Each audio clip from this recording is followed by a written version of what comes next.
Menurut lo nih, 17 bulan pemerintahan Prabowo, kalau dibandingkan dengan 17 bulan pertama pemerintahan Jokowi, mana yang lebih bagus? Jokowi lebih bagus. Hmm. Dari secara kuantitatif Jokowi lebih bagus tuh. Ya kan Pak Prabowo tidak mampu memanage kekuasaan yang ada di tangan dia secara maksimal. Padahal legitimasi dia lebih kuat dari Jokowi. Dalam perbandingan itu ya Jokowi. Okay. Ya dengan legitimasi yang rendah itu, ya legitimasi ya bukan elektabilitas ya. Kan masyarakat sipil menganggap bahwa Jokowi legitimasinya rendah, tapi karena akal-akalan politik elektabilitasnya tinggi itu. Sebaliknya Pak Prabowo dianggap bahwa legitimasinya kuat. Kenapa? Ya karena kontra dari Jokowi pada waktu itu kan. Ya, mestinya kita anggap bahwa oke, kalau dia kontra bikin jarak secara kualitatif dong, bukan secara kuantitatif aja tuh. Bapak Jokowi di 2 periodenya itu sangat sibuk dengan pembangunan di bangsa kita ya. Banyak fasilitas umum dari jalan-jalan yang ditambahkan, jalan tol yang dibuat, yang kita rasakan, yang masyarakat rasakan. Lalu dengan kebijakan BPJS dari program pemerintahan SBY sebelumnya, dan itu memberikan peningkatan pelayanan kepada publik, itu luar biasa. Dan banyak hal yang lain. Tapi saya entah kenapa ya. Ini saya bicara sebagai pemilih Bapak Prabowo. Saya memilih Bapak Prabowo pada waktu itu. Dan saya cukup menyesali kenapa Bapak Prabowo itu seakan-akan begitu ambisius dengan adanya MBG yang sangat banyak bermasalah. Yang dananya dikorupsi oleh para pejabatnya sendiri. Yang dananya harus meraup dana kesehatan, dana pendidikan. Kenapa Pak? Ya. Yang menjadi peninggalan Bapak Jokowi, yang menjadi peninggalan SBY, yang menjadi peninggalan presiden sebelumnya, yang harusnya diteruskan, ya, yang masih menjadi PR. Kenapa malah memprioritaskan tentang MBG? Saya paham kok ya. MBG ini adalah wajah seorang Prabowo. Kalau MBG ini berhasil, ya dikata berhasil, itu akan menjadi acuan keberhasilan beliau. Tapi sayang sekali ya, di 1 tahun beliau menjabat sampai sekarang, MBG itu sangat amburadul. Dan alhasil MBG ini menjadi peluang untuk para mafia dan koruptor untuk meraup uang negara. Jumlahnya nggak main-main bro. Satu hari digelontorkan dana itu sekitar 2,2 triliun. Per tahunnya itu 350 triliun. Bayangkan uang segitu. Ya, yang dimana manfaatnya memang bagus untuk ya makan bergizi gratis kepada generasi muda, anak-anak ya, yang bisa menikmati makanan bergizi. Tapi alhasil di lapangan mereka tidak mendapatkan makanan yang bergizi, makanan yang beracun, makanan yang tidak layak, makanan dengan porsi tidak standar, makanan yang di situ dengan harga 10-8 ribu masih dikorupsi, padahal vendornya udah dapat komisi ya. Aneh kan? Nah, ini harus menjadi catatan Bapak Prabowo. Kalau masih seperti ini saja, jangan harapkan 2029 Anda jika mencalonkan lagi akan menang. Toh saya pribadi tidak akan memilih Anda. Bapak Prabowo minta percepat pergantian kompor LPG ke kompor listrik. Nah, kalau saya malah mending Anda saja deh yang diganti Bapak ya. Soalnya gini Bapak, Anda itu baru menjabat beberapa tahun tapi semuanya ingin dilakukan ya. Tapi belum ada yang becus loh Bapak. MBG saja sudah banyak masalah ya. Itu belum kelar juga masalahnya sampai sekarang. Terus belum lagi gentengisasi itu juga belum dilakukan. Sekarang Bapak minta LPG diganti kompor listrik. Logikanya begini Bapak. Kalau kita menggunakan kompor listrik ya, Indonesia itu ada musim yang namanya musim hujan. Ketika musim hujan itu kadang ada angin yang gede, ada petir. Nah, ada pohon tumbang nimpa kabel listrik, terus kabelnya putus. Pekerjaannya kan lama, bukan cuma 1 jam, 2 jam. Kadang bisa 1 hari penuh. Kita mau masak pakai apa Bapak kalau lampunya saja mati? Kalau listriknya mati kita masak pakai apa coba? Kan gitu logikanya Bapak ya. Ya nggak usah diganti LPG-nya. LPG itu penting Bapak ya. Apa alasannya LPG bahaya? Nah, listrik pun bahaya Bapak. Karena semua itu ada resikonya. Kita jalan saja ke Sandung, apalagi soal LPG sama kompor listrik. Jadi tolong Bapak ya, yang kayak gini itu jangan pernah dibicarakan lah Bapak ya. Soalnya semakin Anda itu menggebu-gebu ya soal program ini program itu, Saya yakin semakin banyak rakyat Indonesia yang muak sama Anda. Prabowo, kenapa harus pakai data intelijen untuk menertibkan pengamat? Pengamat itu kan rakyat juga. Jadi tanya saja ya, siapa yang lebih berbahaya? Rakyat bicara jujur atau penguasa yang memakai intelijen untuk mengintip isi kepala rakyat, isi chat rakyat, isi obrolan rakyat?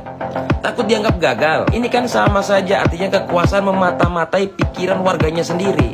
Ini kan Prabowo aneh banget. Intelijen itu tugasnya cari pelaku teror aircraft, bukan melacak orang yang berani berpikir beda. Kalau alat negara dipakai memburu suara kritik, itu bukan ketertiban, itu karena lu panik. Hari ini pengamat didatangi, besok bisa saja meja makan kita. Mereka tahu apa yang kita ketik, mereka tahu apa yang kita pikirkan, mereka apa yang kita rasakan, mereka tahu apa yang kita bisik-bisikkan. Jadi pikirkan ini ya, kita ini warga negara atau hanya angka wajib bayar pajak aja? Itu siapa itu si ketua MBG itu, si botak pentolan bakso urat malu itu? Siapa namanya itu? Kepengen tak ulek-ulek palanya itu ya. Presiden aja ditipu, apalagi rakyat. Jancok memang palak botak itu. MBG mau di stop sementara, jangan sementara, stop selama-lamanya ya. Percuma ada MBG. Kalau para murid-murid, para anak-anaknya semua pada keracunan makanan yang nggak karu-karuan, apa nggak kesian apa? Tiap hari lihat anak-anak keracunan, tiap hari lihat makanan yang busuk diposting, capek tahu?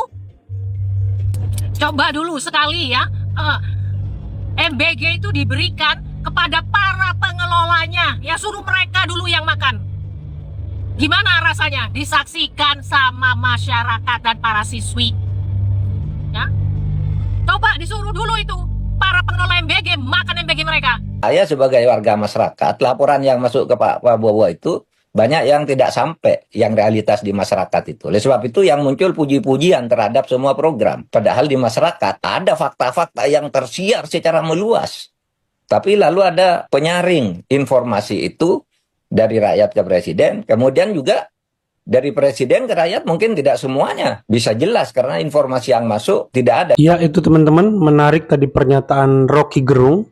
Ya, Prabowo ini gagal memanage kekuasaannya, padahal secara legitimasi, ya artinya DPR dia kuasain, dia punya partai, ya, semua mendukung dia. Bayangkan dengan Pak Jokowi dulu, ya, partai banyak yang ingin mengatur dia, ingin melawan dia, ya, banyak yang partai tidak senang dengan kebijakannya. Kalau sekarang semua nurut dengan Prabowo, tapi malah tidak bisa dimaksimalkan, ya.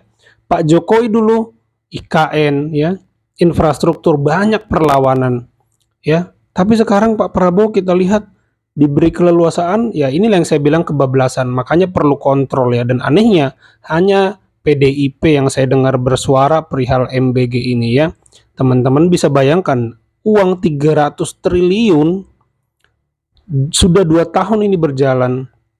Kita tidak lihat ada bekasnya jadi apa. Yang tersorot malah masalah demi masalah, kualitas yang menurun daripada MBG itu sendiri. Bukannya makin mapan sistemnya, makin matang. Karena apa? Karena tidak menerima kritik, karena tidak mau dievaluasi, karena malas menurut saya. Ya itu kenapa saya sarankan kepada Pak Prabowo, kurangin yang namanya pidato, kurangin yang namanya rapat-rapat formalitas kayak yang sering kita simak di medsos, ya itu kan Pak Luhut lapor, Pak Purbaya lapor, tektokan semacam formalitas saja, tidak ada efek apa-apa karena Pak Prabowo pun tidak mengerti realitas di bawah, kurang berdialog dengan rakyat, kurang sering turun, teman-teman. Jadi laporan menteri dianggap realitas itu sendiri, padahal laporan menteri tidak mengcapture kekesalan, tidak mengcapture, tidak menangkap ya penderitaan rakyat. Contoh pedagang yang terdampak MBG pernah nggak dibahas? Nggak pernah. Kalau Pak Jokowi pasti dibahas, pasti dicari titik temunya agar semuanya berjalan seimbang. Kan ini yang perlu ya. Tapi ya sudahlah, faktanya memang kita punya presiden yang jarang berdialog dengan rakyat, hanya mengandalkan laporan-laporan daripada menterinya. Ya ini sudah sering dikritik, tapi tidak ada perbaikan. Ini contoh kecil ya, contoh kecil, jumlahnya banyak, diulang setiap hari ya, terjadi di berbagai tempat, coba kalkulasi secara uang itu berapa uang yang terbuang, berapa manfaat yang terbuang, berapa secara ekonomi yang terbuang. Kalau itu dijadikan transfer ke daerah untuk pembiayaan infrastruktur atau dijadikan PSN untuk infrastruktur, dibikin bendungan, dibikin ini, dibikin itu, wah kita cepat memenuhi prasyarat untuk menjadi negara maju. Ya teman-teman, ada bekas, ada jejak. Kalau bahasanya Bu Sri Mulyani, APBN itu ada wajahnya di era Pak Jokowi. Di sekarang, ya kayak seperti kata Mas netizen tadi, MBG itulah wajah Pak Prabowo. Ya, kita bisa melihat carut marutnya di sana, teman-teman. Jadi miris ya. Bahkan sekarang APBN defisit baru bulan Februari, BMBG tidak mau diefisiensi, Kopdes tidak mau diefisiensi. Padahal ya sudah banyak yang diefisiensi dari berbagai kementerian, transfer ke daerah. Sekarang banyak daerah mau protes pun sulit ya. Ada yang bahkan mau merumahkan pegawai P3K-nya ya teman-teman. Ya banyak desa juga menjerit ya. Padahal Jakarta itu kan pusat itu nggak punya apa-apa ya. Semua komoditas yang jadi salah satu ekspor terbesar Indonesia kan komoditas itu dihasilkan oleh daerah. Kalau manfaatnya tidak dibalikan ke daerah, menurut saya itu jahat ya.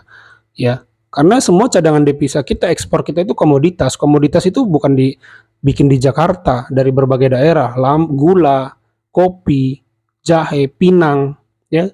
Apalagi segala sesuatu itu kan dihasilkan dari hulunya itu ada di daerah-daerah sana. Kalau mereka jalannya nggak dibangun, ya, program-program desanya nggak didukung, menurut saya ini sangat tidak memikirkan rakyat. Ini beda sekali dengan cara Pak Jokowi